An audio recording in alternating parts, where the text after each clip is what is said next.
All right, welcome to the New Arenas episode 12. I am Vince Quinn. That is Ryan Mccumber. Hello, Ryan. What's up, Vince? How are you? I'm doing good. How was life in Portugal? Day 111, day Oh. 111. Still a sunny day. It hasn't rained once. I'm convinced it just never rained in Portugal. It's pretty much the exact temperature every day. A nice breeze, not too hot. I can't complain. We need to get Portugal, like the tourism board of Portugal, we need them to just get them to sponsor you sitting there in that window, because it's a beautiful ad for that.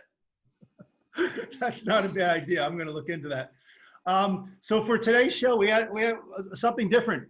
So we have just one company, Vigital Solutions, founded by Giovanni, an Italian guy who actually works in Germany, and he focuses on the Bundesliga. It's all about content, but we also brought on his mentors. So the way the program works is every startup that came into the program was assigned a mentor to work with them one-on-one.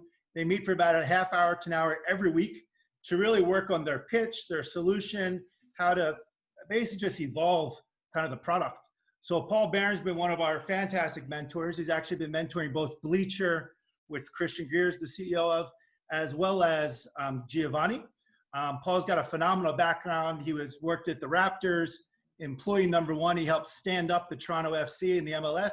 And then he stood up the Canadian Soccer League, and he was the commissioner of that league. So pretty cool. Impressive backgrounds from Paul. So excited to have them both on today. So let's get to it. Yeah, let's get to it. So again, this is New Arenas episode 12. We're powered by Fist, and here's the interview. All right, for our first guest, actually our only guest today on the show is going to be Vigital Solutions, and Giovanni Lagani, who's the founder and CEO of Vigital. How you doing, Giovanni? I'm fine, thanks. Yep, and also we have on today's show, we have Giovanni's mentor, Paul Beirne. We'll come back to Paul later. Paul, how you doing? Hi, everyone. Paul, you're coming in from Canada, I believe, today, Toronto? Yep, Toronto, yep. And Giovanni, where are you today? I'm in Germany. Okay. A certain city in Germany? Munich. Munich. Okay. All right. So Giovanni, tell us a little bit about what is Vigital Solutions and maybe a little bit about your background in football. Yeah, I worked for a couple of years for Opta Perform, where I get involved into the world of sports and data and soccer. And here the idea came up regarding the solution that we offer. And finally this, and it was an idea to visualize live data very fast, very easy for different platforms and screens for the live environment, but also for pre and post for clubs, to offer more value to clubs itself, to fans, to get more engaging content, more details, like a second screen in information that you get there. And yeah, we started with different big clubs in Germany that play also in the Champions League, and then also switched over to basketball and ice hockey, like Adler Mannheim, Brose Bamberg, Red Bull Munich, and so on. So yeah, we grow, we scaled, and are very happy to offer our solution to clubs and get more opportunities to get also into other leagues and show what we can do best. Okay. Yeah. So just take me through it for somebody that is not extremely familiar with Vigital. What is the basic idea for the average person that isn't in sports tech? What do you guys do? And if you want to share your screen or something, Giovanni, feel free if it's easier to explain it. Yeah, I will share my screen with you. Let's go with that. Okay. That may explains best what we do, what we are very, very good at. Means we get the data from different partners. In future, we will also have own data here, which will be imported directly into the system. And here we are telling the story from a one match or different matches, to bring more details into the story of a club, and also for fans who want to know much more and want to be deep dive into what happens to the game, what have been the highlights, what were the key moments inside the match. And we do this in numbers. Giovanni, question for you. Is this happening real time? Is this when the game ends? Like, when would we see this about Christian Pulisic? When does this come up? And is it on a second screen or the screen I'm watching? Yeah, this stuff is done live. Means it happens on the pitch, and at the same moment you will see it on the big screens inside the arena, inside the screens in the arena environment. But also you can have it inside your app, or on the website, or on the out of home screen. So it is a full capturing of the whole match, but especially in doing that stuff live, we are very fast. We have animated stuff, and we so Giovanni, if you can stop sharing your screen, Giovanni, if you can stop sharing your screen, let's come back to us, and let's get back to talking. Good. Yeah. So, yep. Good. Yeah, and finally, we tell the fans the story behind the numbers, because we are screening behind what happens, what are values within the game that need to be told to fans, because there is something that happens very special that happens. It means, just an example, if Pulisic, for example, has a pass accuracy better than 70% or stuff like that, then our system highlights exactly that stuff, creates an infographic, and offers to the guys that manage the different channels within clubs. Actually, so Giovanni, I know you and I just met because of this program. What brought you to the Hype Global Accelerator? What was appealing to you? And tell us a little bit about how it's been going. The Hype Accelerator, I think it's a awesome network, really, where you meet great people, great mentors like Paul is, and I'm not just saying this because Paul is here, but I'm convinced of that.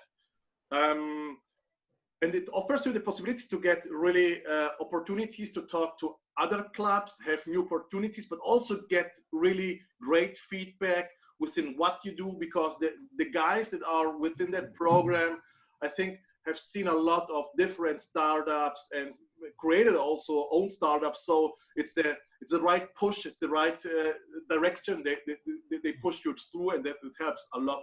Absolutely. Yeah. And then the two clubs that selected you, who selected you? It's FIBA and PSG, is that right? Yeah, FIBA and PSG are interested in what we do and what we offer, as they see the need, see that this could be more value, especially in this time of COVID, but also before and after this gets normally again. I think it's something that clubs need to be open and think open about that, to offer more value to the fans. Because if you know really, if you look behind the clubs, how they work and how they create content, you will meet people there sitting in front of Photoshop files and opening different programs where they extract the data and do everything manually. And our tool offers exactly to that guys support and the possibility to focus on the real stories, and everything behind it is data driven, is what we can do and help them. So the quality of content gets much better and more value inside. So to summarize, it's speed to market. It's a labor cost comes out because you're automating it all, and you're really telling that story. And to the fan, it's that storytelling real time, which is fantastic. I know you did tell me previously you've just worked within the German market and you've been focused on the German market, even though you're an Italian. I always think that's interesting that you focused up there instead of Serie A. But you came into this program to help scale and to get outside of Germany. And obviously with FIBA and PSG, that gives you that opportunity.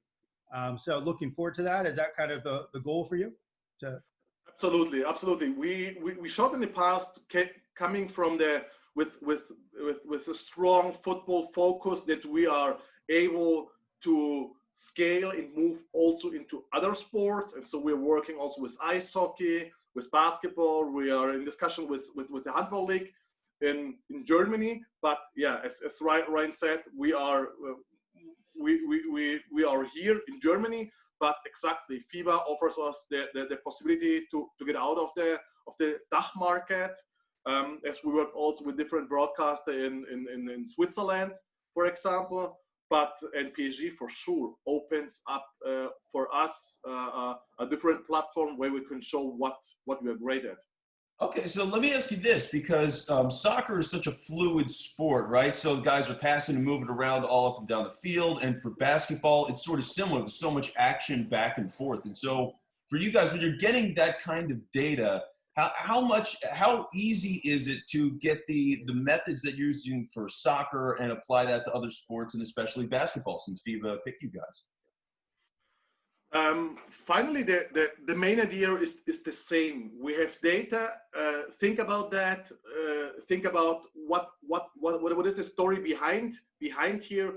What needs to be highlighted. It's for sure. It's different sports, different dynamics inside here. But yeah, we have experience also here, and we showed that because we're working with the big ones in Germany. And we could apply it also to all the others. And for sure, it's a learning, because we are working very close with the clubs, with the scouting team here, really to work out new metrics, new possibilities, match data together to get more out of that, and not just the classic corner comparison and stuff like that. Okay, and yeah, because here's the way that I've experienced the data like this, and this is what I think you guys are doing, and it's great because I don't know if, for example, after a game, if they do this in Europe as much, but they'll send out the press notes. So for me, working in the media and doing some post-game shows, when the Phillies, for example, the baseball team, when they wrap up a game, 30 minutes after the game or so, they send us all this information. Here's what this player did and why it's such a big deal. So it seems like you guys are getting that kind of information for all of these different sports, and you're giving that to the fans, and you're doing it at light speed. Is that pretty much the idea? And visually appealing as well. Yeah. Here we are, as I said before, we are very fast to tell you what means very fast. It means that 30 seconds after the final whistle, I could summarize each game for you in different languages and offer to you for every show you want to have here. So if you want in future to have something produced by us, it's very, very easy. We can do it in multiple languages, different CIs and so on. So also here, I think we can really speed up stuff in this kind of market. Wow. So let me go to Paul for a second here, because Paul, first off, you could just give us a quick background, because I know you've got a pretty storied background in a lot of different things. So with the sports involvement that you've had, just to, again, explain what that is for people, but also for you to have that kind of experience that you did, what was your reaction when you first found out about Vigital? It's funny. Every time I hear us talk about it, I get more and more excited about it. So I would look at this as kind of the plumbing, the stuff that happens behind the scenes that put on an amazing show for a club like, Bayern Munich or any club. I used to run, and we can get to my history later, but I used to run Toronto FC. I used to run BMO Field in Toronto. And I can tell you that, during a game, we had somebody in the video control room creating graphics and creating information just to go on the big scoreboard. But we also had over, I think, 240, 250 screens throughout the building. They were a different format. And so we needed, the resolution and the ratio was different. So we needed a different set of tools to do that. And then we had our social media coordinator doing exactly the same work, but trying to create output to put out on social media. And that was all human. And it was all trying to do it in real time, but there's limits, right? So what Giovanni has created here is the opportunity to not only automate that, not just for the in-house feed, but also for the broadcaster, also for the social media feeds in multiple languages in real time, but way more data too. So like, you know, Giovanni likes to talk about storytelling, and he's absolutely right. What's in it for the fan is pre-game, all those screens that are, you know, Giovanni used to, there was over 1,000 screens at Alliance Arena, right? For Bayern. Pre-game, they're telling a story about what else is happening in the league, right? Because usually when you're walking into your game, there's other games going on, right? Yeah. And all that storytelling is being updated live. And then in game, all these things that happen, goals trigger something, right? And you've got all your creative set up, but you don't know who's going to score that goal, at what moment, what goal that is of their career, and you know, all of those stats that sort of make it a more interesting story. And then post game, that like the stuff you guys were talking about. And if you layer in you know, the artificial intelligence to go dig into that data and give you interesting facts about that data, like what an amazing set of tools that the fan's never going to see or care about this machinery, but they're going to benefit from it, right? Yeah. They're totally going to benefit from it. And then they're going to be saying, where, you know, how do we live without this? Remember when in the old days when we used to get the score post game, but we got all the other stats hours later. Well, now it's all in real time. So it's awesome. So Paul, coming from MLS and even up in your Canadian league there, would you say this is something that the U.S. market doesn't have yet? Or, because you're probably familiar with WSC, which I guess it's somewhat of a competitor to Giovanni's, but they do it all in basketball, more of that real-time highlight creation, so to say. But is this something you see in the U.S. market, or do you think it's more for Europe? No, there's no geography limits to this. I think there's a lot of people that have figured out how to make something work that works for them. Yep. But I think they have to be open to the idea, again, the real-time component and the enhanced storytelling component is a real difference maker here. Because I think, you know, if Giovanni or I called up the person that runs Madison Square Garden, their first instinct is going to be, no, we're fine. I got a guy in the control room, and my social media team, you know, they don't even talk to the guy in the control room, but they're good too. And then I've got, you know, the broadcaster, that's somebody else again, right? And they're going to convince themselves that they don't need it because they're serving the needs that they're doing what they can today with what they have. What this does, though, is unlocks the opportunity to save a ton of money because this is automated, but also to be way more consistent in your messaging, to make sure it's the same message that's going on all these platforms. There's no room for human error. It's faster than humans. Like, there's just so many benefits. So that's the story that you know, Giovanni needs to tell, and a handful of stadiums and arenas will come on board, and then, you know, then the dominoes will start to fall because nobody fulfills this exact.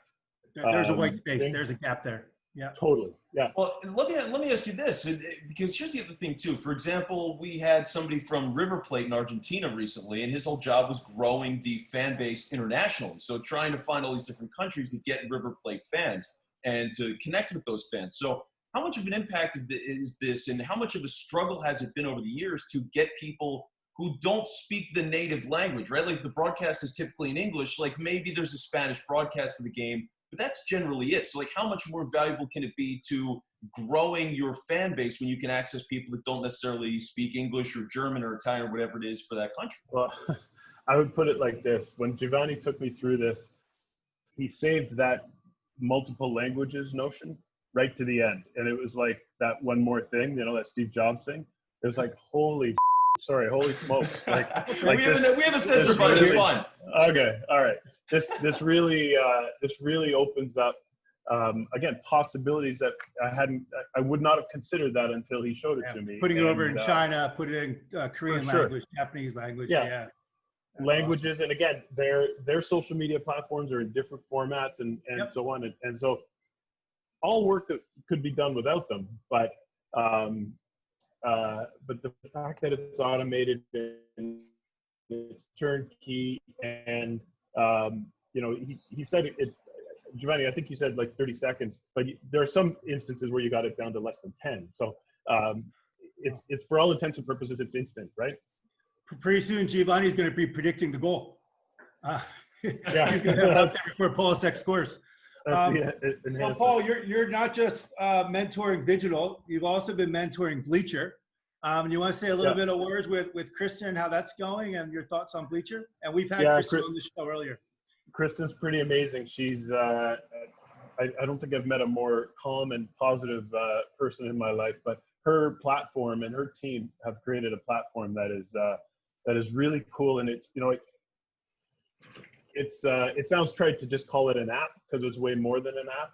It's a platform for acquiring and engaging with fans, acquiring fans and then engaging with fans. Before I met her and before I was involved with Type, I had used it as a person Rogers Cup in Canada. Yeah. Yeah, exactly. And I was impressed by it then. And then, you know how those things are. You download an app, you use it for a few days, and then you put it away. But when I saw that they were involved here, I got really interested. And so I was really happy to be joined up with them. I think they have a platform, and that's why I call it a platform because it does way more than just an app. An app gives you some information, but this really has a bunch of bells and whistles that are really much more beneficial to the fan, and also drives monetization and growth of that fan affinity. So it's great. Yeah, there aren't too many founders that have won Emmys either. I don't know if you noticed that. She's a few. I didn't know she had an Emmy. Wow. Yeah. Yeah, we didn't know either until Vince asked her, "What's that behind you in the video?" We thought it was in just the a bookcase. She takes off the bookcase and she has a couple Emmys. Damn it! I got to change my backdrop. Yeah. So Paul, actually, let's talk a little. Let's shift a little bit away. So you were literally, I think, a part of the team that founded the Raptors in '94. So I guess you were there during the Iverson, Vince Carter era when the ball dropped our way and not your way. Were you still with the Raptors at that point? And then you were employee number one at Toronto FC. So you pretty much stood up Toronto FC, putting them in MLS. Yep. And then you were employee number one, creating the Canadian Premier League. So pretty much founding of three of the premier Canadian sports entities. Tell us a little bit about what those journeys were like, any sort of stories, and how did tech play a role from then versus now?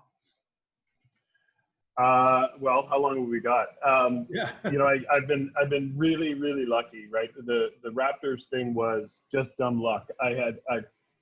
I counted recently how many jobs I had before I joined the Raptors, and the number was in the high 40s, right? So I'm 27 years old, and I've had 40 jobs, and I'm just floating from one thing to another, and then I land on in this job with the Raptors, and then 18 years later I leave. And so it's like, how lucky was that? It was not part of my plan. I didn't have a plan, but I got lucky. I landed with the Raptors. Actually, in those days, in '94, I started out as a ticket guy, but I kind of rolled into the technology guy because nobody else wanted to do it, right? We didn't even have email at that time. Everyone was running from technology then. Yeah. All we had was an internal network, and everybody, when the printer didn't work, they go, "Paul, come help me get my printer to work," right? And all of a sudden, I'm in charge of IT. So yeah, and I am an early adopter kind of person. I really like technology, and I like to figure it out and see what it can do. So that has been a kind of a through thread in my career. But then the Toronto Maple Leafs bought the Raptors, and we built the Air Canada Center, and we had this Toronto machine. And in 2006, the organization was looking for ways to grow, and I got tapped up to help lead the charge on this new MLS project, which turned into Toronto FC. Again, just dumb luck, the right place at the right time. I'd been in that organization for a fair amount of time, and I grew up as a business person there. I have a question I'm trying to see. For Michael Bradley, was he given to you guys, or did you guys draft? How did that all work? I know he was one of your star players, right? Yeah. What do you mean, was he given to us? Like, how there wasn't a draft, like you guys stand up the team. Did you just go sign people? How did the team organically go? Because MLS is very different from all the other sports. Right. Michael Bradley was just a traditional transfer. He was at AC Roma. FC Roma? Okay. AS Roma, sorry. Just came back as a transfer. Yeah. He had no ties to Canada. He's an American. He doesn't have Canadian ties or anything, right? Yeah, if you talk to him now, though, you'd think he was Canadian. He's he's got the needle in the arm, and I think we like him. So yeah, he can stay. There you go. So then you started the Canadian Premier Soccer League. So you said, look, MLS, we have, I think there's 2 teams, right? There's a Vancouver and a Toronto team. 3. And Montreal. Right. Yeah. Got it. So you said we basically need to create our own, let's call it second division, or how do you describe it in your words? What were the drivers behind it? In 2007, TFC starts, and we truly thought that this was going to be a watershed moment for Canadian soccer. And at that time, TFC had, we had to play a certain number of Canadians, and the commitment to the Canadians was tremendous. The challenge was the Canadian player pool was behind the American player pool, and it was very hard for TFC to compete. So through time, Montreal and Vancouver come into the league, and the standards on number of Canadians starts to drop. And listen, I absolutely love MLS, and I'm still involved, in terms of my relationships with loads of people at MLS. But it wasn't delivering on its promise for the Canadian player, not to the degree that we had hoped, and there was no room for growth. So in 2016, I got together with one of the owners of the CFL teams in Canada, who also saw the opportunity for soccer in Canada. And we started to cook up this idea of a league, and it would be Canada's top division. So it is Division 1 for Canada that that has a real proper commitment to the Canadian player, has limits on imports, and can really start to do for Canada what MLS did for the US. And after 1 year, it's everything about it is a little smaller than MLS, but because our cities are smaller, our geography is bigger, we have fewer facilities. But in our first year, we had 7 teams. We built or renovated 5 of those 7 facilities. So that was a massive investment on the part of our owners. And then we had tremendous success, both at the ticket office, with the media rights deal, our sponsorships, and even competitively on the pitch. We play in a Canadian or they now play in a Canadian championship in which the MLS teams also compete. Mm-hmm. And I'll just say one of the 3 MLS teams got ousted by one of the CPL teams, and that was like a real feather in our cap. It was a real test for the CPL, and so we aced that test. So with the World Cup coming, obviously that'll help raise Canada as well, because I know you're part of the bid, right? It's Canada, Mexico, and the U.S. It's my understanding. Yep. And then since neither Vince and I are Canadian, I've been all over Canada, but would you say soccer is the 3rd biggest sport? I mean, obviously it's an ice hockey country. Basketball is becoming huge. There's a lot of stars in the NBA.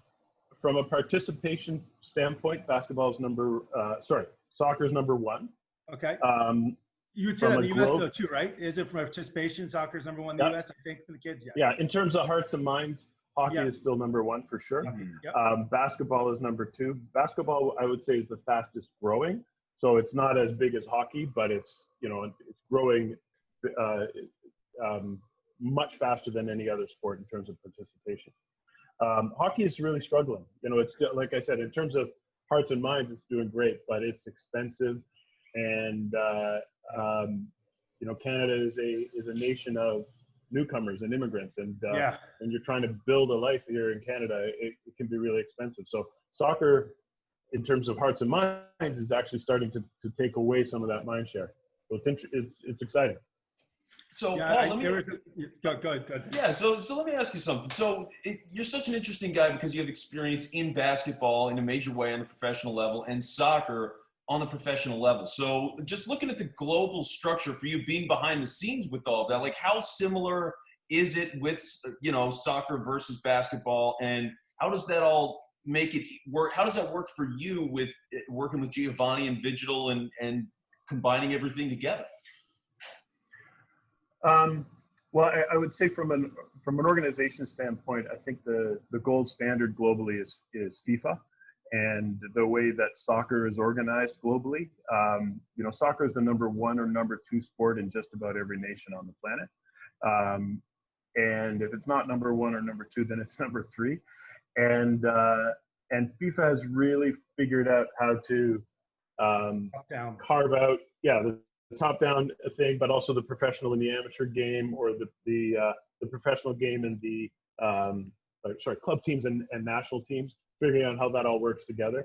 I would say FIBA has been very respectful in, what's the word? Imitation is the sincerest form of flattery, right? So FIBA is taking a lot of pages out of the FIFA book and figuring that out. They're coming from a slightly different place, because basketball as a NBA. professional enterprise has been huge in America, but not so huge everywhere else. So they're helping the game grow everywhere else, while America is starting to understand that, they're not relinquishing control of basketball to the rest of the world. They're creating a much bigger market for themselves. And I think that's the insight of David Stern and Adam Silver, right? They're understanding that they don't have to be insular and worried about the rest of the world taking away something. Actually, what they really see is an opportunity for them to be at the top of a much bigger mountain. So Paul, what are you doing today besides spending all your time mentoring Vigital and Bleacher? I'm doing a number of things. I'm working. I'm consulting with a handful of smaller organizations that are looking for growth. I've created an agency that's sort of predicated on the idea of delivering services, and business and club services to leagues and teams. Any of the American listeners might be familiar with an organization within the NBA called TMO.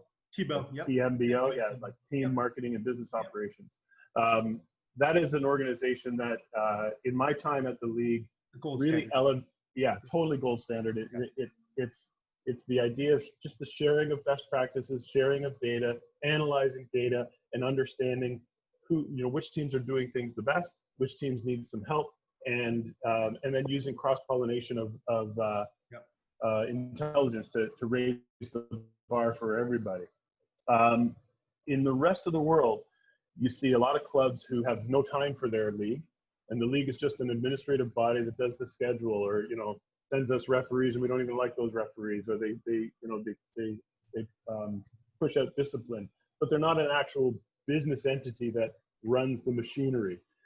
And I think so I think there's lots of opportunity for leagues globally to learn from, for leagues to help teams learn from the other teams in their league and create a much better business environment. So I'm trying to push that idea into other leagues. Okay, so I think we're just about out of time. Giovanni, thank you. I'm going to ask you one question, Paul, before we go. Where were you when Kawhi Leonard bounced the ball 6 times off the rim and it dropped in? It was 3 times. Okay. And I was 200 yards out here in my neighbor's basement, and I don't quite remember what happened after that. Got it. Well, I remember what happened. We went home. Anyway, Giovanni, thank you very much. It's been a pleasure. Best of luck to Vigital. Paul, thank you for your support for both Bleacher and Vigital. Thank you for support overall in the Hype Global Accelerator. And best of luck to you in everything you're doing, and we'll definitely be in touch. Excellent. So, thanks, guys. Thank you. All right, so that's our interview with Paul and Giovanni. Now, Ryan, it's that time of the show. What are you drinking, pal? So today we got a white wine since, it's starting to get a little bit hotter here, and I started a little earlier today. What does that mean, a little bit hotter there? I don't know what the typical weather in Portugal is. 80. 80? Oh my God! So what is the temperature normally over there? 75. No, oh my God! 85, 88. No, it's not hot here.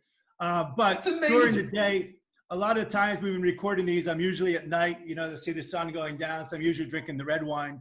Cracked open a bottle of white today from Douro. It's called Carm, one of my favorites. Let's give it a little pour here. We do have to get all these guys to sponsor us. So yeah. It's fantastic. It tastes like a really good Sauv Blanc. As I think I told you, I used to live in Australia, so drank a lot of New Zealand Sauv Blancs. Great cold. Again, this is probably like $8. Back home, it would cost probably $40.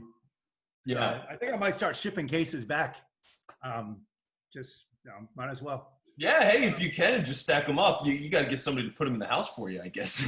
Yeah, I'm actually scared to go back because I won't be able to come back to Europe because they banned all Americans now. So. Well, yeah. How about that development? That's for a different podcast.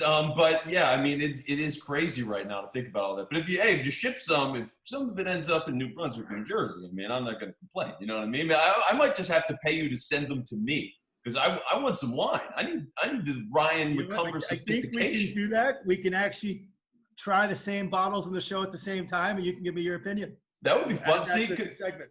because the only wine I've traditionally know, like my girlfriend has a taste in wine, but for me, I'm just like, I'm like a dog when I eat and drink things. It's just like, it's not terrible, so it's great. Like so I need that class. I need the distinction between one kind and the other. This is your full evolution of leaving Philly and heading closer to New York.